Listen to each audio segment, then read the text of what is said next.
Hello दोस्तों, make माई SSC channel में आप सभी का स्वागत है। आज हम जनरल साइंस पढ़ने वाले हैं। जनरल साइंस में हम केमिस्ट्री पढ़ेंगे। केमिस्ट्री में हम आरआरबी एनटीपीसी तथा ग्रुप डी के आए हुए प्रीवियस ईयर क्वेश्चन डिस्कस कर रहे हैं। इसमें हम केमिस्ट्री के total 500 previous year question discuss करने वाले हैं। अभी तक हमने 9 क्लास में डिस्कस किए हैं 225 क्वेश्चन। आज डे 10 है। आज क्वेश्चन नंबर 226 से आगे शुरू करेंगे। केमिस्ट्री में हम total 500 previous year question discuss करने वाले हैं। तो चलिए आज का सेशन शुरू करते हैं। क्वेश्चन नंबर 226, धातुओं के सल्फेट के कारण पानी के अस्थायी खारेपन को दूर किस प्रकार से किया जाता है।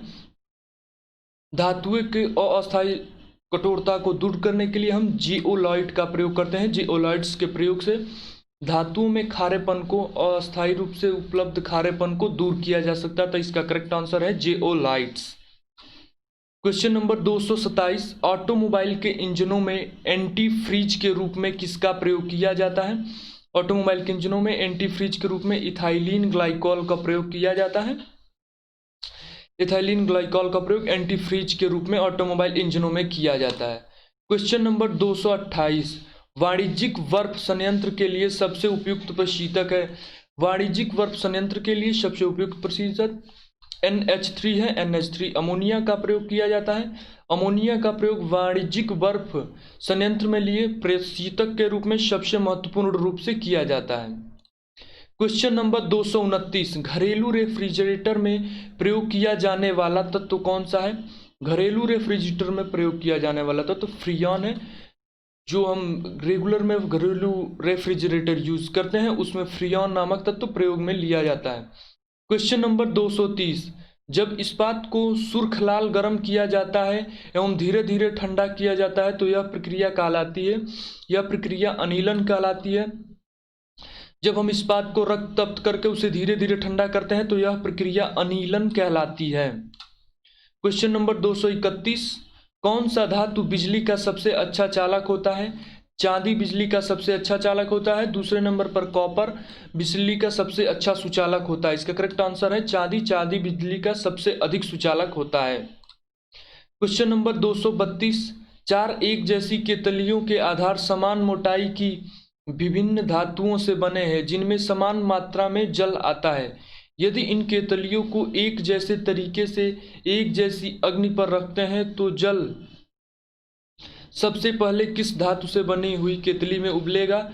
तो जल यदि उसमें कॉपर है तो कॉपर में बनी हुई केतली में उबलेगा, क्योंकि कॉपर की चालकता सबसे अधिक होती है तथा कॉपर में तन्यता का गुण सबसे अधिक पाया जाता है तथा कॉपर विद्युत तथा ऊष्मा का सबसे अधिक सुचालक होता है। इसका करेक्ट आंसर है कॉपर।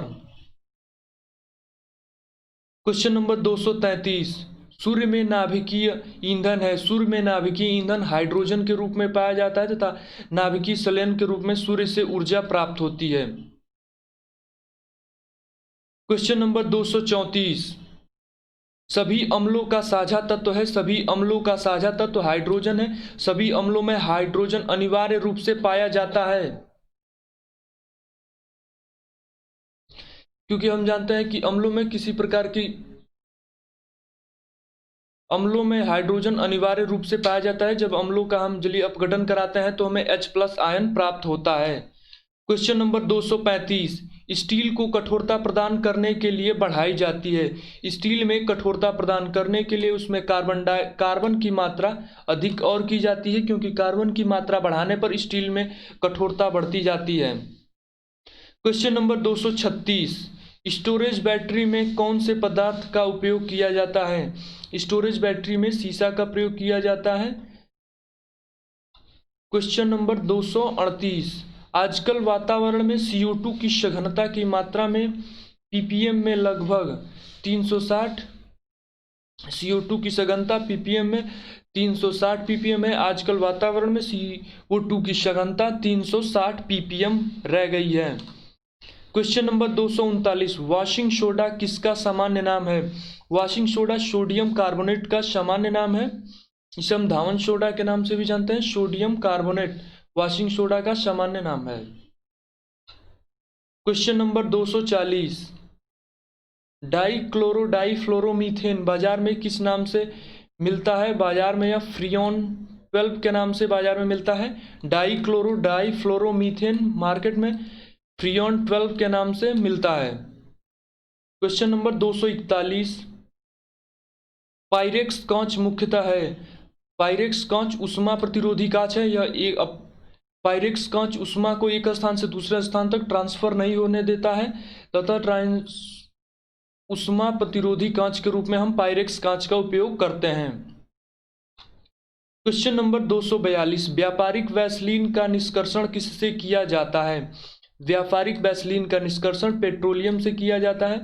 पेट्रोलियम जेली जिसके हम कहते हैं। व्यापारिक वैसलीन का निष्कर्षण पेट्रोलियम पदार्थों से किया जाता है। क्वेश्चन नंबर 243, गन पाउडर क्या है। यह पोटेशियम नाइट्रेट तथा कार्बन और सल्फर का मिश्रण होता है। गन पाउडर पोटेशियम नाइट्रेट तथा कार्बन और सल्फर का मिश्रण होता है। गन पाउडर में पोटेशियम नाइट्रेट, कार्बन और सल्फर अधिक मात्रा में पाए जाते हैं। क्वेश्चन नंबर 244, स्टेनलेस स्टील में रहता है। स्टेनलेस स्टील में क्रोमियम, लोहा, निकल एवं कार्बन अधिक मात्रा में पाया जाता है तथा स्टेनलेस स्टील की कठोरता बढ़ाने के लिए हम कार्बन की मात्रा बढ़ाते हैं। स्टेनलेस स्टील में 4 तत्व क्रोमियम, लोहा, निकल और कार्बन पाए जाते हैं।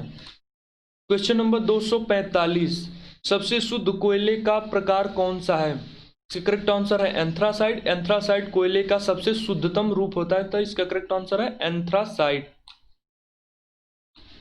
क्वेश्चन नंबर 246, हेमेटाइट अयस्क है। हेमेटाइट लोहे का अयस्क होता है। लोहे का संकेतक Fe है। फेरस, हेमेटाइट फेरस का अयस्क है। क्वेश्चन नंबर 247, धातु की प्रकृति क्या है। धातुओं की प्रकृति उदासीन होती है। वे धातु जिनका बाह्यतम कक्ष पूरा हो चुका है उन्हें धातु कहते हैं तथा धातुओं की प्रकृति उदासीन होती है। क्वेश्चन नंबर 248, CaOCl2 एक यौगिक के लिए रासायनिक सूत्र है जिसे सामान्य रूप से बाजार में ब्लीचिंग पाउडर के रूप में जाना जाता है। CaOCl2 एक यौगिक का सूत्र है जिसे हम ब्लीचिंग पाउडर के रूप में जानते हैं। क्वेश्चन नंबर 249, स्टील के संरक्षण प्रतिरोध में वृद्धि करने के लिए इसमें से मिलाया जाता है।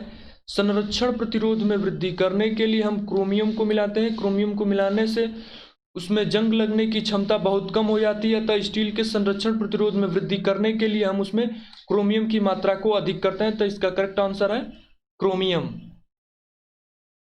क्वेश्चन नंबर 250, स्टील में कितना कार्बन होता है। स्टील में कार्बन की मात्रा 0.25 से 1%, 1.5% तक होती है तथा कार्बन की मात्रा हम स्टील की कठोरता बढ़ाने के लिए करते हैं, तो इसका करेक्ट आंसर है 0.25 to 1.5%। स्टील में कार्बन की मात्रा 0.025 से 1.5% तक होती है।